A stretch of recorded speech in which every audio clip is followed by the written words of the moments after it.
అనంతపురం జిల్లా రైతులకు సాగునీరు అందించకపోతే హైవేలను దిగ్బంధనం చేస్తామని ఉరవకొండ వైసీపీ మాజీ ఎమ్మెల్యే విశ్వేశ్వరరెడ్డి ప్రభుత్వాన్ని హెచ్చరించారు. ప్రజాప్రతినిధులు ఐఎస్బీ సమావేశం ఎందుకు నిర్వహించలేదని ప్రశ్నించారు. అనంతరం కలెక్టర్లోని ప్రజా ఫిర్యాదులు కార్యక్రమంలో ఉరవకొండ రైతులతో కలిసి కలెక్టర్ ఆనంద్కు రైతాంగ సమస్యలపై వినతి పత్రం సమర్పించారు.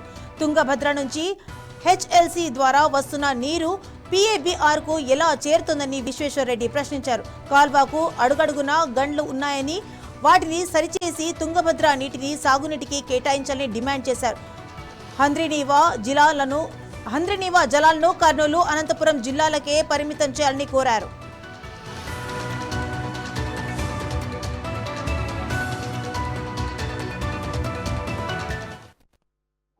ప్రధానంగా కలెక్టర్ గారి దృష్టికి గ్రామాల్లో ఈసారి తీవ్రమైన వర్షాభావం, వ్యవసాయ సంక్షోభం కూడా బిక్కిరి చేస్తున్నాయి. రైతు దురదృష్టవశాత్ ఆగస్టు నెల దాటుకున్నా కూడా ఇప్పటి వరకు కూడా లీనియో ప్రభావం పైన, వర్షాభావం పైన, రైతుల వలసలపై, సాగునీటి సంక్షోభం పైన గాని చర్చించడానికి ఏ స్థాయిలో కూడా ప్రజాప్రతినిధులు, రైతుల సమావేశాలు జరగల. జిల్లా పరిషత్ సమావేశాల్లో అదేవిధంగా ఈరోజు ఐఏబీ మీటింగ్ వేయాలా. ఇంత సంక్షోభం, లక్షలాది మందికి సంబంధించిన రైతాంగోభం గురించి చర్చించే తీరిక లేదా మీకు అని అడుగుతా ఉన్నాను. సందర్భంగా మేము తాగునీటికి ఇస్తామని చెప్తా ఉన్నారు. కానీ నేను చాలా మంది ఇంజనీర్స్ తో మాట్లాడా, రైతాంగం అందరు కూడా ఇంతకంటే తక్కువ హెచ్ఎల్సీలో తుంగభద్ర డ్యామ్ లో నీళ్లు ఉన్నప్పుడు కూడా ఆరుతడి పంటలకు నీళ్లు ఇచ్చినారు. ఇప్పుడు ఎందుకు ఇవ్వడం లేదని చెప్పి వాళ్ళు అడుగుతా ఉన్నారు. అసలు ఆరుతడి పంటలకు నీరు ఇవ్వమని నిర్ణయం ఏ స్థాయిలో చేశారని నేను అడుగుతా ఉన్నా. మీకంత ఏమైనా అపరిమితమైన అధికారాలు ఉన్నాయా? జిల్లాలో ఉన్న ఎమ్మెల్యేలైనా ఒకసారి ఉన్నారా? ఎమ్మెల్సీలు ఎప్పుడైనా కూర్చున్నారా?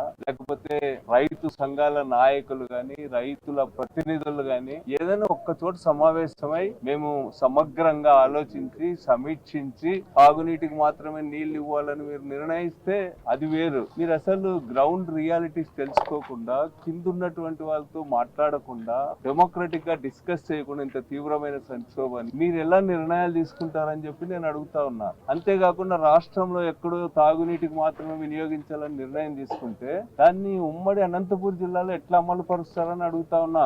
500 మిల్లీమీటర్లు కూడా వర్షం పడని అనంతపురం జిల్లాలో ఈరోజు 52% సాధారణ సాగు కంటే తగ్గింది. అదే విధంగా పక్కనున్న సత్యసాయి జిల్లాలో కూడా 48% సాధారణ సాగు కంటే తగ్గింది. వర్షపాతం ఎంత ఘోరమైన వర్షపాతం ఉందో మనకు అందరికీ కూడా తెలుసు. మళ్ళీ ఈ జిల్లాను 700 మిల్లీమీటర్లు, 800 మీటర్లు పడేటువంటి జిల్లాలు ఒకటేనా అని నేను అడుగుతా ఉన్నా. అనంతపురం జిల్లాలో అతి